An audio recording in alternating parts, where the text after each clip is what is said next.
If you were to ask someone familiar with this year's draft class about the group of running backs, they would probably tell you it's not a great year to need a running back. And honestly, that might be putting it gently. They would probably tell you this running back class sucks. And I think that is pushing it just a little bit. I'm not going to come on here and try to reinvent the wheel and argue that this class is great. I don't think that at all. I definitely think it is a weak year for running backs, but I think the conversation lacks nuance because this class is not wholly irredeemable. It is not Jeremiah Love and a bunch of guys who aren't going to make an NFL roster. Instead, I think this is a great year to need a niche role player at running back. If you need a scat back, a goal line back, somebody who is going to wear a specific hat for your offense, if you need a guy like that, this is a great year for that. Now, obviously, you do have Jeremiah Love, who we will talk about at the end of this video because he is by far and away the best back in this class. But outside of him, there are really good backs that do specific things. They're not going to be true starters. They're never going to be like a true featured back in an offense, but they can be your RB2, your RB3, your kick returner, your third down back. Guys that just do specific things and do those specific things well. It has never been a better time to be a niche running back than right now. Teams are deploying these backfield by committee approaches that are allowing running backs of specific skill sets to at least find a home and be able to stick with the team. Now again, they're not going to thrive per se, they're not going to be 1,000-yard rushers, they're not going to win any awards, but they will be productive, important members of the offense. So because of that, I wanted to come on here and give my thoughts about who I think the 10 best running backs are in this class. I've got my David Montgomery jersey on, it's a special occasion. So without further ado, let's go ahead and dive into my top 10 backs in this class, starting out at number 10. Starting us off here at number 10, we've got Mike Washington Jr., the fifth-year senior out of Arkansas. And I'm going to be totally blunt with you, I was very disappointed in his tape. And it's because I go into this looking at a guy who's 6'1", 220 plus pounds, ran a 4.3, had over 1,000 yards last year on over 6 yards per carry, and I'm thinking, okay, you know, I've been told this running back class isn't great. At this point, I wasn't exactly blown away, but maybe Mike Washington Jr. can be one of those ones, right? Maybe he's going to be the one other guy where I'm like, this could be a really good starter because he has the physical tools. And then I go in and I watch the tape, and I was incredibly underwhelmed. Because he might be north of 220 pounds, but he does not play like it. He does not carry that weight. He does not get behind his pads and run guys over or break arm tackles consistently. He is so underwhelming in the physical aspects of his play, and it's so frustrating. Like, I have not seen a 220-pound running back consistently get brought down at first contact like Mike Washington does. And sure, there are moments where he will, like, lock in and remember that he's over 220 pounds, but it's not nearly consistent enough for me to consider that a strength of his game. In fact, I would say his lack of power, and especially his lack of leg drive when it comes to breaking arm tackles, is a weakness of his game. He's also not the shiftiest guy in the world, so he's not going to run through you, he's not going to make you miss. His goal is really just to beat you to the edge and outrun you. And that's fine. There is a place in the NFL for running backs like this. Look at Isaac Guerendo, who is my shades of or comp, whatever term is easier for you to grasp. There is a role for these guys. They can fit in like Shanahan systems or just as depth running backs to do exactly that, to come in when the defense is a little bit more worn down and attack the edge. Go out there, try to beat you to the corner, and then run up the sideline for a 50-yard touchdown. There is plenty of room for guys like that in the NFL. But those guys aren't starters. Those guys don't get picked before day 3. So, realistically, that is where I think he lands, either there or as like a third down back, because I do see a world where he could develop a little bit more as a pass protector, which would go a long way for him. Because as of right now, he's a fine pass catcher out of the backfield. His hands are a little inconsistent, but you can fix focus drops. It's very coachable. He also wasn't asked to run a ton of routes at Arkansas, but maybe there's something in there. But as it stands, like, you can get him the ball quick, he can turn upfield, make things happen. But if he can add pass blocking to his repertoire, which the willingness is there, and he has good pad level, he stays low and reads out defenses well, he just needs to work on getting his hands up and being a little bit more physical, and that is absolutely coachable. So we're looking at a guy who's 22, has that speed, and can be coached to be a very good third down back. Do I think he will be much more than that? Time will tell. If a coach can coach him to get behind his pads more often, then maybe. But that is something I need to see to believe. His vision also isn't great. He's not somebody that can identify lanes quickly. He is very slow processing in the backfield, and his vision in open field is a little bit better, but not fantastic. And the other big thing is the ball security. 7 fumbles over his last 2 years is far from ideal. So I don't love Mike Washington, but I definitely see a place for him in the NFL. I definitely think he can be a contributor somewhere. So if he goes on day 3, if your team picks him up, don't expect a superstar, but expect somebody that's going to break off some big runs for you. At number 9, we've got one of my favorite players in this entire class, and that is Desmond Reed, the senior out of Pitt. And the reason I say he's one of my favorite players is because he's just so much fun. And I'm not one that gets married to comps. I don't obsess over player comps. I look at a guy, I watch him play, and I'll go, oh, he reminds me of so-and-so for X, Y, and Z, and that's my comp. That's why I don't even call them comps. I call them shades of, because they have similarities. That being said, Desmond Reed is about as close as you're going to get to a one-to-one comp with Tariq Cohen. There are some differences, which is why I still can't call it a full-on comp. Cohen was a little bit shorter and a little bit thicker, but Reed is just such a fun player and moves so similarly to Cohen. And I know, you see 5'7", 174 pounds. The Cowboys got burnt a couple years ago on Deuce Vaughn, who hasn't been a whole lot of anything, and he was like such a big name coming out of Kansas State. So people are going to be hesitant with Desmond Reed, and I understand that. But in this class, where you're more so looking for guys to fill roles and do specific things for you, Reed would be a perfect day 3 pickup. You're not drafting Reed with the expectation that he's going to be like the top dog in your backfield at any point. That would be silly. But this class is not the one to do that. It is the one to say, okay, we want this guy to do this, and that is going to be his entire purpose with this football team. So Reed is only 21, super, super athletic. Didn't run at the combine, but would probably run in the 4.4s, like low 4.4s, maybe even high 4.3s. Really good burst. Like once he plants that foot and shoots uphill, it is a thing of beauty. Super shifty, super agile. Like he is just this little spark plug of a human being out there that can consistently make guys miss. Now, obviously, he's not running through anybody or stiff arming anybody or anything like that. He can bounce off of tacklers from time to time, which is crazy given his frame, but like every once in a while, he will have some speed and kind of bounce off somebody like a pinball. But realistically, you know what you're getting with him. You're getting a tiny little energetic, like Energizer Bunny running back that is just going to make plays for you. On top of that, something I really appreciated and honestly makes me like him a little bit more than I like Tariq Cohen is how much nuance he has to his game. His vision is very, very good. You know, there are going to be times where he's going to fail to see something because a bigger defender or bigger blocker is in his way and he just cannot see over them. But he locates creases and cutback lanes, and he can find ways to maneuver through guys in open space. He sees the field super, super well for a player of his size, and that goes a long way. Because as a tiny running back, if you can get lost in the backfield and set up your blockers in the right way, defenses will have no clue where the football is, and he can absolutely take that to his advantage. And he's also a weapon in the passing game. Good hands, good route runner. Sure, he's not going to be blocking for you, but why would you ever block a 174-pound running back, right?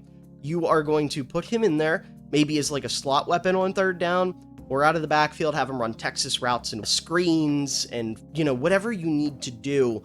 He's going to make guys miss, and he's going to get big play after the catch. So I love Desmond Reed. I think his profile is pretty straightforward. I think his projection is pretty straightforward. And whatever team drafts him is going to be a ton of fun. They are going to have so much fun with a little guy like this. Honestly, would not surprise me to see him go to the Giants with how much Matt Nagy loved Tariq Cohen. I think that would be a very good fit, especially because you have Cam Skattebo as your like true number one, and Tyrone Tracy as more of like a big body receiving back that can pass block. Having Reed as their number 3 would be super exciting. So not going to say I think he'll go there, but that would be like a dream fit, I guess I would say. So yeah, I love Desmond Reed. I think he's a ton of fun, and I'm very excited to see him on Sundays.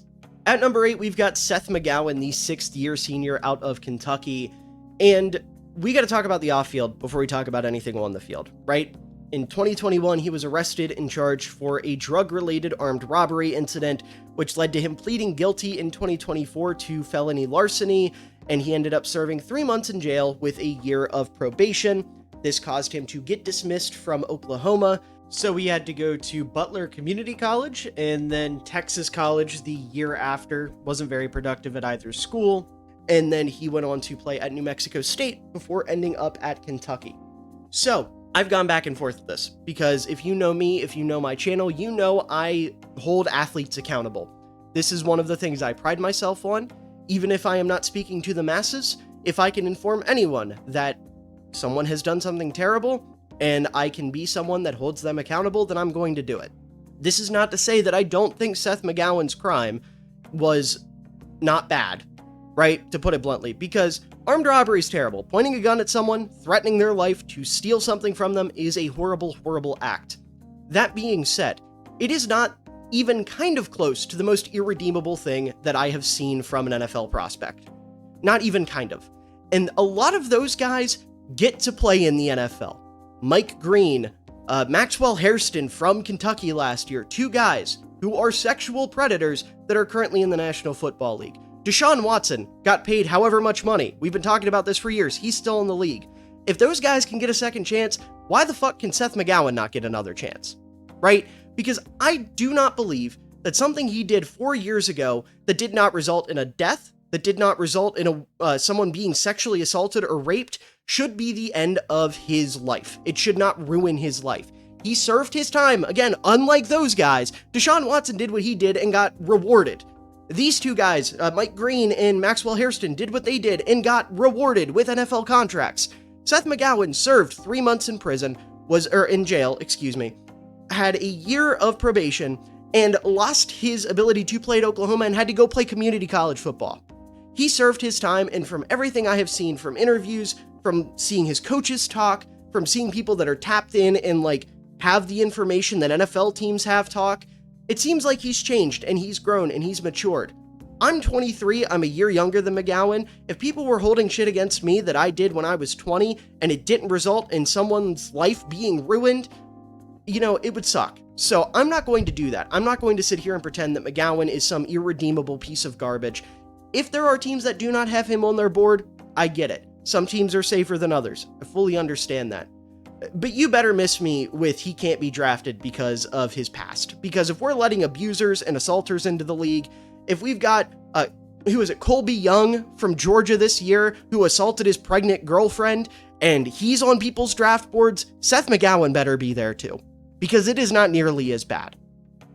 That being said, all of that out of the way, talking about him as a football player, Seth McGowan, ironically, is one of the least offensive prospects in this entire class because he is such a straightforward, RB2 type of player that has a good frame at 6 foot, 222 pounds, decent enough speed at 4.49. He has good burst. He can find lanes. He can, run through guys, break tackles. Sure, he's not elite in any one area. He's not much of a pass catcher. But he's got enough where you're yeah, this is a change of pace guy. This is an innings eater. This is somebody you bring in, you need 4 yards, he's going to get you 4 yards, right? That type of running back. He's not somebody that, in my opinion, is going to wow you or blow you away, but he's got enough to be a consistent player. The vision is a little bit of a concern for me, which is why it's a C+ and not higher. I do think he can find lanes and attack them quickly. The problem is he's jittery in the backfield. He will bounce around a little bit and try to force things outside when he doesn't need to.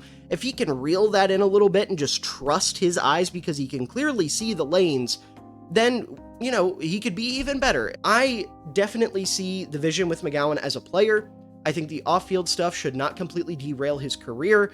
And I think he is a very, again, inoffensive player with the off-field stuff not taken into consideration there. So, not somebody that blew me away, but definitely somebody I see a role for and I would say is worth a day 3 pick. At number 7, we've got Adam Randall, the senior out of Clemson. And man, when I tell you I had a blast watching this guy's tape. Like, I genuinely at times wanted to pull out some popcorn and just sit back, right? He was such a fun player to watch. And what really excites me about him is how quickly he developed. Randall was a wide receiver up until this past season, and I think really showed tremendous growth throughout his lone season at running back. Now, he does still have a little bit to go, and we'll talk about that. But, like, all in all, I'm really impressed with the single-year development, and I think it should be encouraging for teams at the next level. Now, that being said, we're going to start with the negatives here, so we can get them out of the way, and I can gush about Randall. First and foremost, injury history. That's what that little red cross means up by his name. Torn ACL, broke both of his hands, had a stress fracture in one of his toes, and had another minor knee injury. Given that he has a big back at 6'3", 232, that's very concerning. All of those lower body injuries, that is quite scary. Also, again, 1 year of experience at the position, still learning some of the nuances there. His acceleration isn't great, takes a little longer than you'd like to see to build up to that top speed. He runs very upright, doesn't have a lot of wiggle, and isn't going to make guys miss in a phone booth very consistently. Once he reaches his top speed, he's more of a linear runner. He's not going to, like, make anybody miss. He's going to try to run through them. He's like a freight train. And then as a pass blocker, obviously, he's not the most technically refined. But given how good he is as a pass catcher, maybe you don't want to use him as a pass blocker as much, right? So looking at the good, looking at what I like about Adam Randall, first and foremost, 6'3", 232. Dude is huge. I mean, he is such a big receiving back. Showed a lot of improvement across the board, except for pass blocking, like I said, his senior year there at Clemson. He has good enough speed, ran a 4.5, not like a lightning quick player, but he can pull away from defenses, whether it be after the catch if you get him the ball in space, or, you know, if you get him to the second level as a running back. He has a very notable power profile despite being more of an upright runner, which is encouraging. If you can get him to kind of duck a little bit while he's running, he could be even better. He runs through guys, he breaks through arm tackles, he has good contact balance, runs with really good leg drive, he falls forward for extra yards. But the thing that I like the most about Randall is his vision. Now, it's not perfect, but given the fact that he was not playing running back up until this year, I was really impressed with how well he sees the field and how well he is able to identify lanes and find cutback lanes and know when to bounce the ball outside and run with patience. There are still times where he's going to make mistakes. He'll bounce a run outside that doesn't need to go outside, or he'll run into one of his linemen. But he's a lot further along than you would expect, and I'm very excited to see how that's going to continue to grow. On top of that, even though he's not shifty, his initial cut is pretty quick. He can get upfield a lot better than you would expect from such a big back. When he plants that foot, finds his hole, and goes, he can make plays. The biggest thing, however, like the most exciting thing, the most redeeming quality of Randall's game is obviously going to be the receiving ability. His route running, tremendous. He is going to be a nightmare for linebackers and for some safeties at the next level. He also has really good hands. He can pluck the ball away from his frame. He can adjust to it downfield. He can do everything you'd expect from a former receiver. And he has kick return experience, which is another thing, another reason for the comp at Cordero Patterson, somebody that played both receiver and running back and returned kicks. I think Randall can fill a similar niche. Do I think he's as good as Cordy P? No, but who is, right? I think he can be more of an offensive threat than Patterson was, although that 1 year he had in Atlanta was pretty good. But I like Randall. I like Randall a lot. I'm very excited by his profile. I'm very excited by his potential. He's only 22, so if he can stay healthy, I think a team will be rewarded for taking him on day 3 as an right away third down back, but maybe he can grow into something more. I don't think he'll ever be like a true number 1, but maybe a number 2. That could definitely be something he grows into, but realistically, as just a number 3, a true third down back, I think he can be a weapon at the next level. Next up at number 6, we've got Kaytron Allen, the senior out of Penn State. And I'm going to be blunt, this is going to be short because I do not have a whole lot to say about Kaytron Allen, and honestly, I think that's a good thing. Because Kaytron Allen is a very well-rounded, fine running back. He's not your home run hitter. He's not your superstar. He's not somebody that's going to blow you away. He is somebody that is going to get you yards and is going to be like an unsung hero. Right, so what I'm going to do here is I'm going to read my write-up on Kaytron Allen that I have on my draft board, and we'll add to it if I feel the need to, but I think this pretty much sums up my thoughts on him as a player. When people are discussing the big running back prospects for an upcoming draft, you usually hear about the home run hitters, the bulky bruisers, and the guys who could take over a game in college. Kaytron Allen is none of these things, and that's okay. Allen's game is very inoffensive. He has good vision, he takes what the defense gives him, and he picks up consistent yards. Is he going to break off a 90-yard touchdown run? Definitely not. Is he going to run through a linebacker's face? Probably not.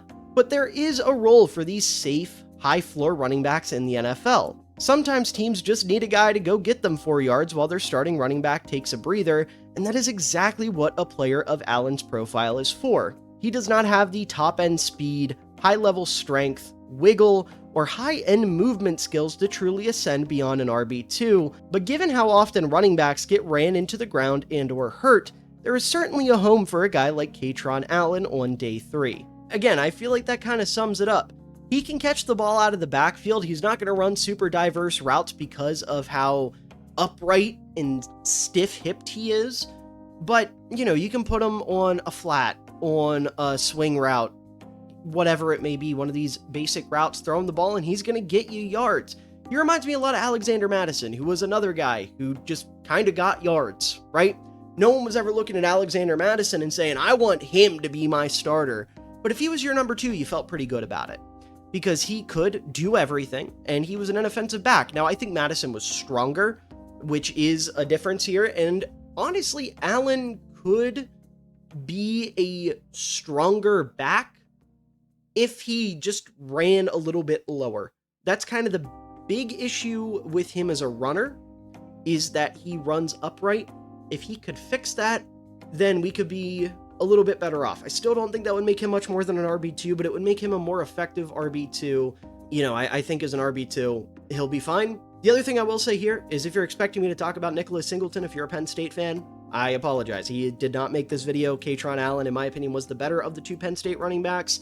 I definitely think Singleton has much higher upside, but he did not quite crack my top 10. So, Allen, 23-year-old running back, very inoffensive, should be fine.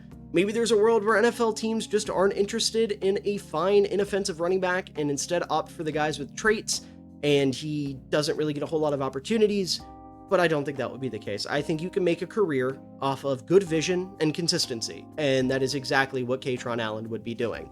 Breaking into our top 5, we've got Jonah Coleman, the senior out of Washington, and I really liked his tape. He's not the flashiest running back in the world, but he doesn't need to be.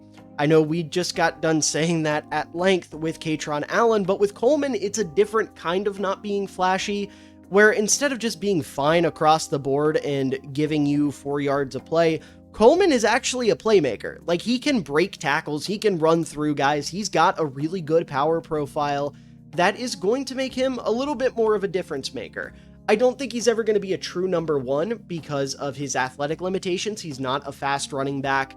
But I do think he can be like a David Montgomery. I do think, honestly, he plays a little bit similarly to David Montgomery. I think Monty's a little more athletic and Coleman's a little stronger. But you are looking at guys who are going to be at their best when they're a number 2 that catches guys slipping. Like, when David Montgomery made his best plays for the Lions, it was because defenders were like, oh, Jahmyr Gibbs is off the field. Not so much saying they can take a breather or take this play off, but they're not expecting Montgomery to break off a 30, 40-yard run. And he would end up doing that because he'd break a bunch of tackles or he would find the perfect cutback lane or whatever. There's a lot of that to Jonah Coleman's game.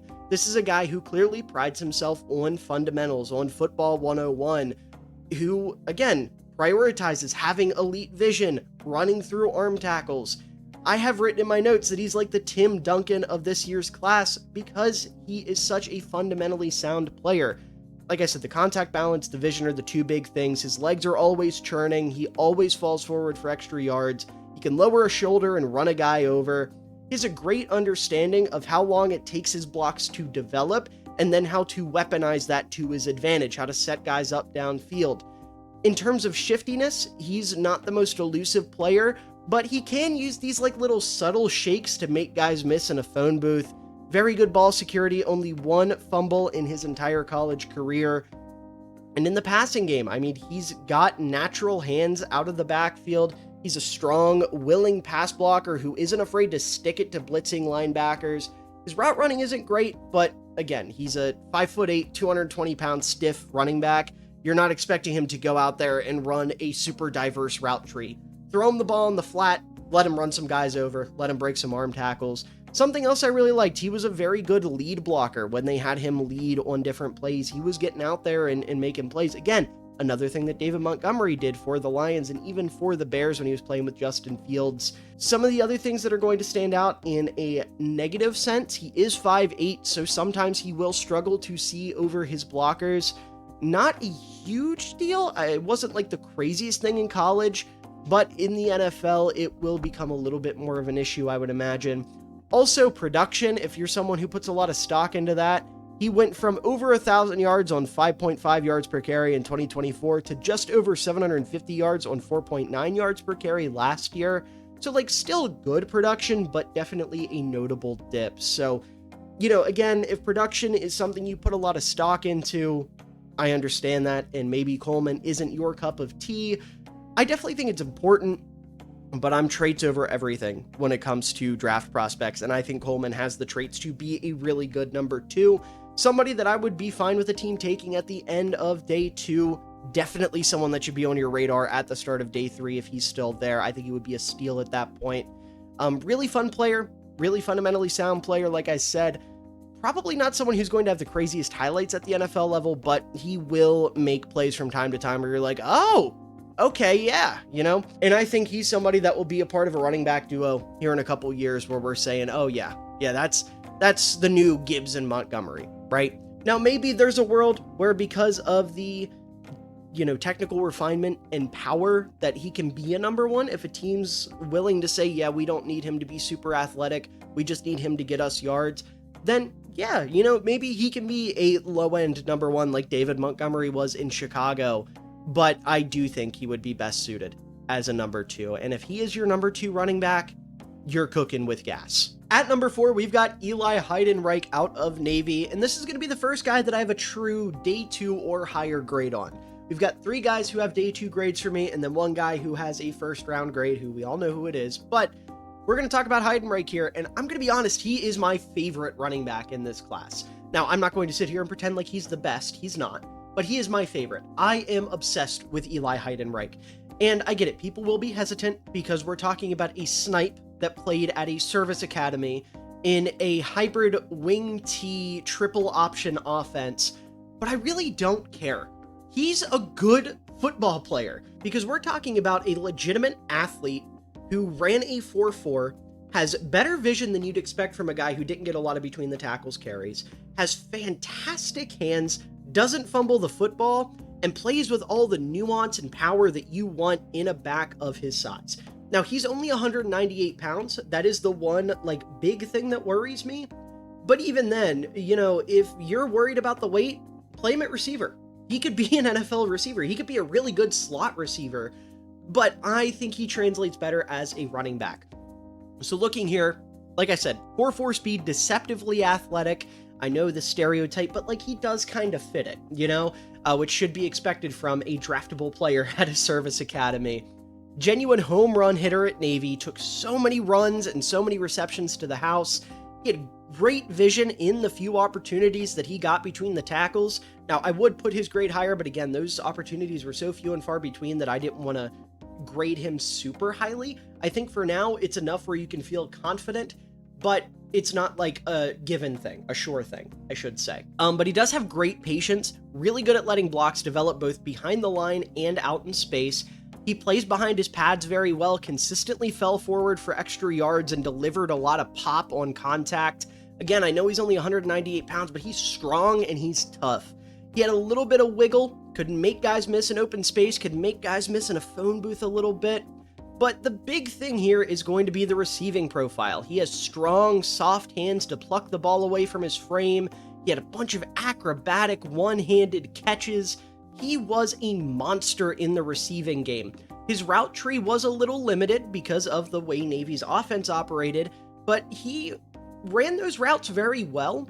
And that leads me to believe that you can diversify that route tree if you want to use him as a true hybrid player, because he has a great feel for space and coverage as a receiver. He created a lot of separation at Navy with like head fakes and sharp cuts and things of that nature with speed. He was able to weaponize tempo.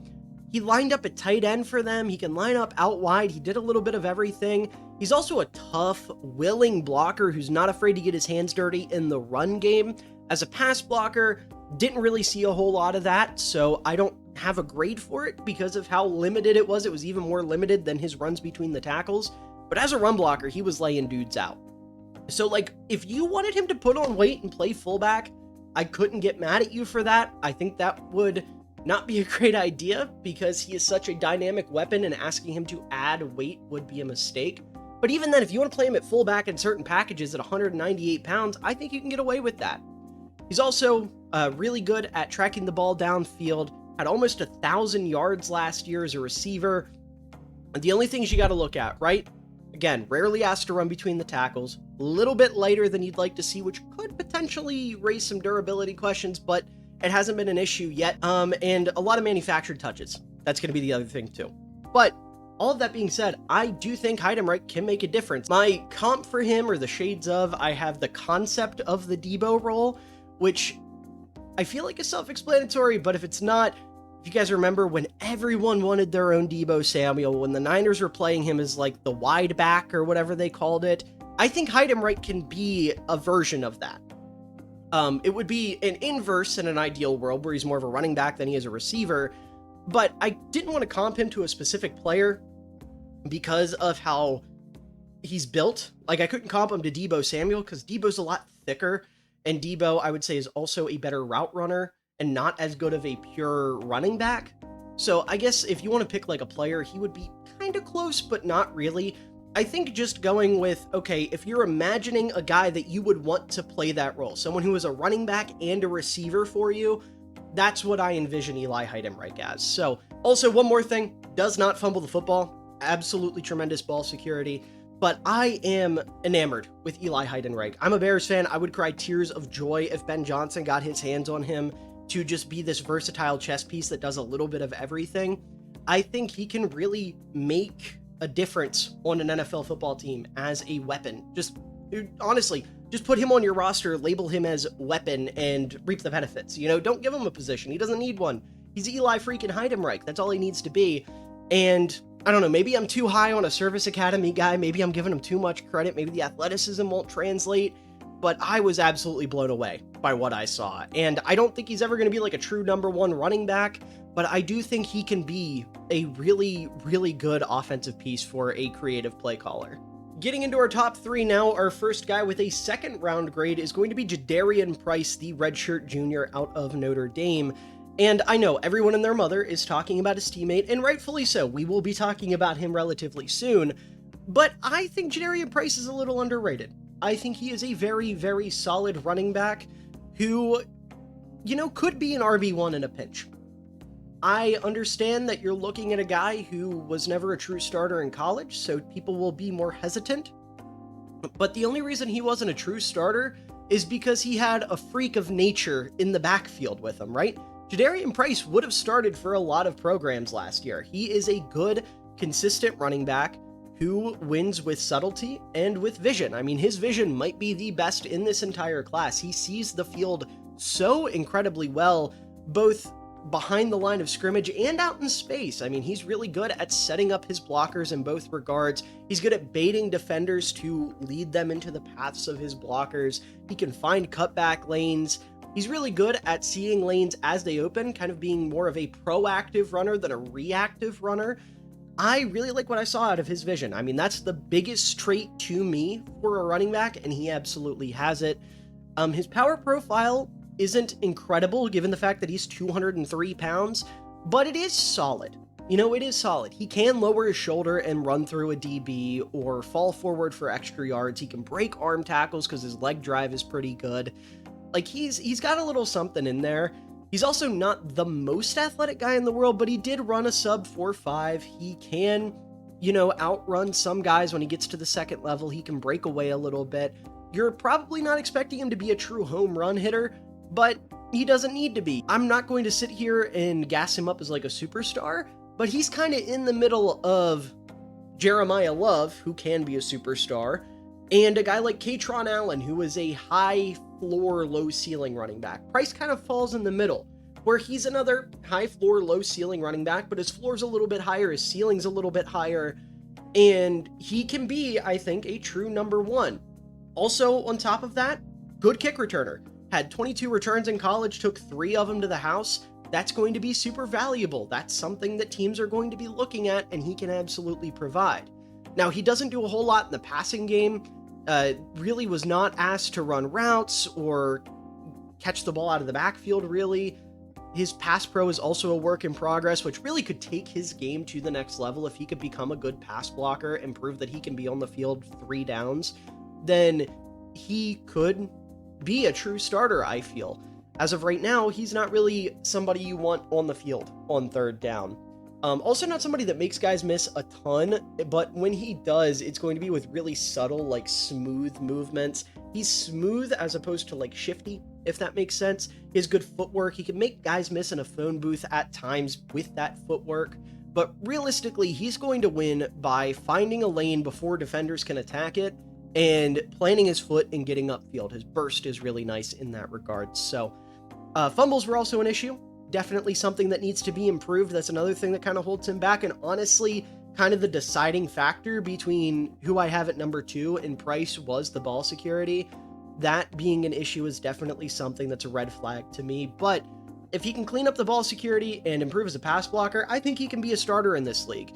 If not, then I think he can be a damn good number 2, a lot better than some of the other guys we've talked about. So I like Price. I think living in Love's shadow is really unfortunate because he could have started for a lot of programs and maybe even made a bigger name for himself. At number 2, we've got Emmett Johnson, the junior out of Wisconsin. And like I said, the biggest separator between Johnson and Price is the ball security, but it's not the only one, because Johnson is going to be a much more effective receiving back. He played receiver in his past, so he has natural hands. He's a pretty solid route runner. But you are losing out on a little bit of the power profile. He's not as strong as Price. Granted, it's not like Price is some super Hulk running back either, but you're going from a decent power profile to a mediocre one, right? And I think that is a fine trade-off. I mean, I cannot say enough how much I love Emmett Johnson's vision. The way he sees the field was so mesmerizing. The way he could locate cutback lanes and find these super, super small creases, and the way he sets up his blockers both behind the line of scrimmage and out in space. Like, he's such a crafty, intelligent runner of the football. I absolutely loved everything I saw with his vision. And while he's not the most athletic player in the world, he is a good enough athlete, right? 4.56 speed, not going to blow you away, but he can get to, the corner. He can beat guys to the corner.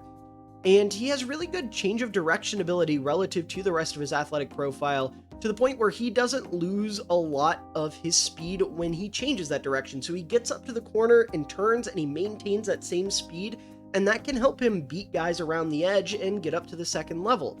Between the tackles, really like his footwork, really like his shiftiness in a phone booth. He's able to make guys miss back there. His burst is great. He plants that foot and gets upfield quickly.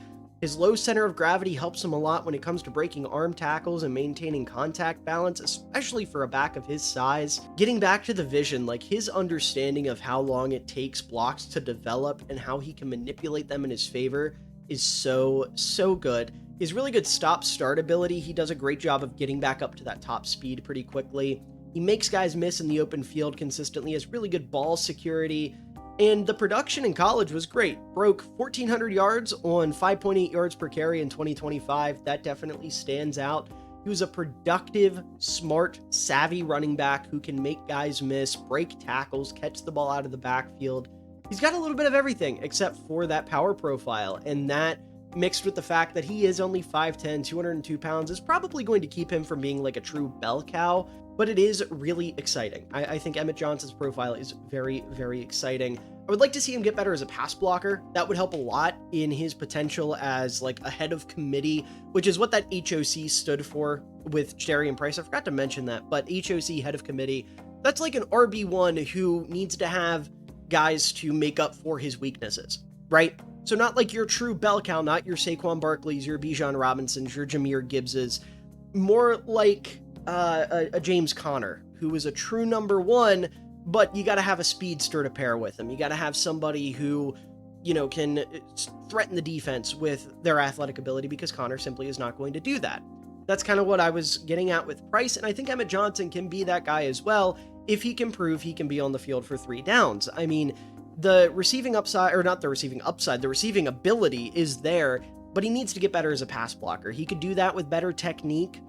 He's definitely a willing pass blocker, but, you know, he just got overpowered, and that's a hard transition to make. Going from college to the NFL is making up for getting overpowered, but who knows? Maybe he can do it.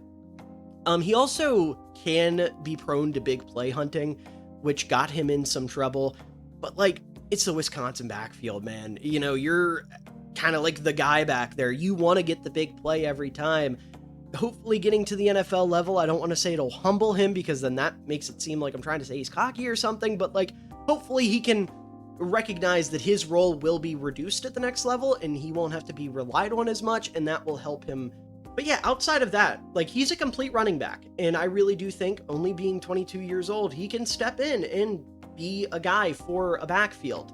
Again, he's not a super athlete or anything like that. I don't think he'll ever be a superstar, but if you're telling me Emmett Johnson's putting up 1,000-yard seasons and picking up 300-400 yards out of the backfield as a pass catcher, I wouldn't be shocked. I think that is absolutely in his wheelhouse, in his future, and I'm very excited to see where he ends up. And of course, to the surprise of probably no one, our number 1 running back is Jeremiah Love, the junior out of Notre Dame. And what's not to like? You know, 6 foot, 212 pounds, fantastic speed, ran in the 4.3s at the combine, a 4.36, really good vision, good hands, good shiftiness, good burst, solid balance. He's got everything except for play strength, and even then, there's a couple plays where you're like, wow. You know, there's a couple plays where he runs through a guy or bounces off a tackle or stays upright. Like, he's got a little bit there. It's just not like a standout trait.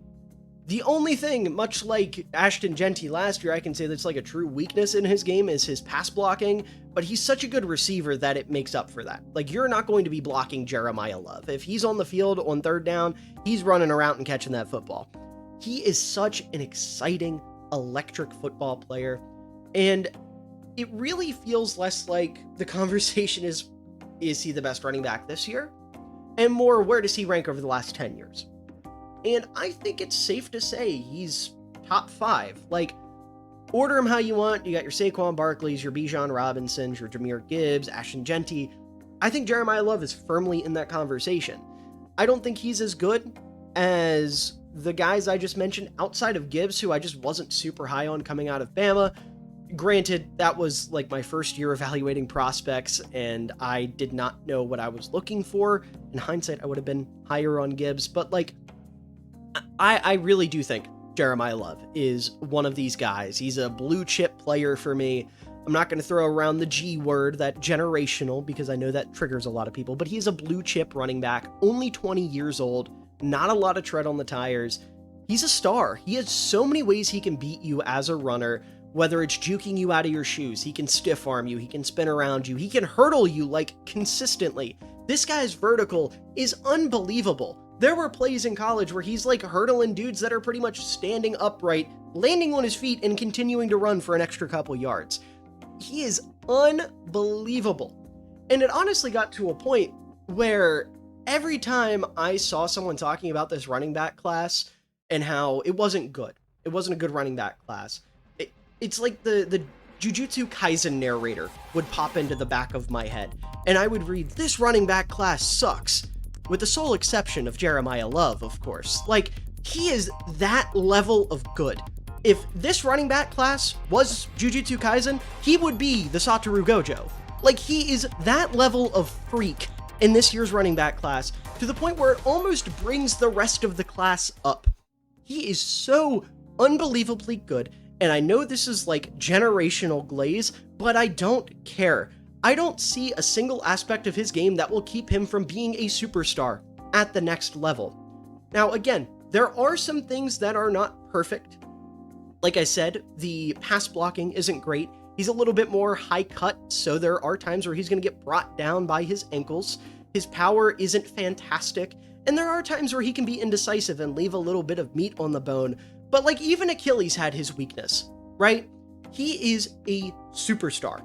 Jeremiah Love is going to be a fantastic running back in the NFL, and I hope and I pray he ends up somewhere where he can flourish. Because if this guy is dominating on Sundays, the NFL world will be better for it.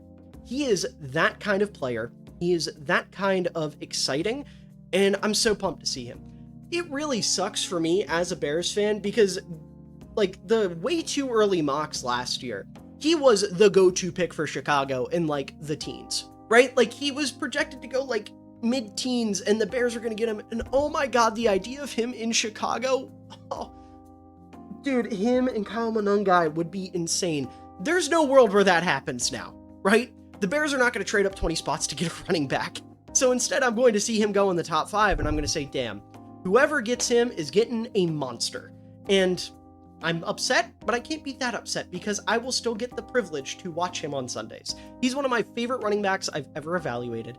He is so freaking good, and I don't have anything else I can say about it. Like, I have said my piece. We all know what kind of player he is. It's just a matter of finding out where he's going to go and seeing whether or not he's going to get Saquon for the first few years of his career, where he's going to get unfairly run into the ground by a poverty organization, or if he is going to end up in a spot that will allow him to flourish. I'm hoping and praying it's the latter, but we shall see. But all of that being said, if it's not apparent, I love Jeremiah Love, and I cannot wait to see him at the next level. And we're just going to go ahead and do the outro from here so I can leave Jeremiah Love's highlights on the screen and you can continue to watch while I say my piece, because that is going to do it for this video. I hope you all enjoyed. If you did, please make sure to let me know down in the comments below what you thought about this video. Is there anyone I'm too high on? Anyone I'm too low on? I watched 20 running backs. This was the top 10 I walked away with. Another name that didn't quite make my top 10 that I liked that I want to shout out as like one of my guys is Jamari Taylor from Virginia.